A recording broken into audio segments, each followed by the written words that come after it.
खरीप हंगामासंदर्भात आज तुम्ही एक महत्वपूर्ण आढावा बैठक घेतलेली आहे। ज्या शेतकऱ्यांना कर्ज वाटपामध्ये तक्रारी किंवा अडचणी येत आहेत अशा बँकांना तुम्ही संधी दिलेली आहे। शेतकऱ्यांना जर नाही कर्ज वाटप केलं तर एफआयआर दाखल करू। मुळामध्ये माननीय मुख्यमंत्र्यांच्या नेतृत्वामध्ये 2 बैठका झाल्या। एक स्टेट लेवल बँकर्स कमिटीची बैठक होती, दुसरी खरीप पूर्व हंगाम बैठक होती। या दोन्ही बैठकांमध्ये सविस्तर चर्चा झालेली आहे।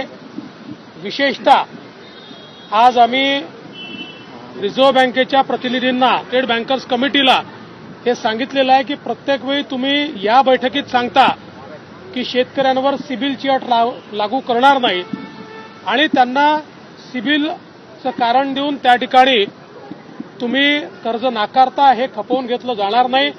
जे तुम्ही इथे सांगता तेच बँकांनी त्या ठिकाणी पाळलं पाहिजे आणि जर बँका अशा प्रकारे सिबिलची अट टाकणार असतील तर आम्ही त्यांच्यावर एफआयआर दाखल करू आणि हे तुम्ही तुमच्या सगळ्या ब्रँचेसला कळवा असं स्पष्टपणे सांगितलेलं आहे।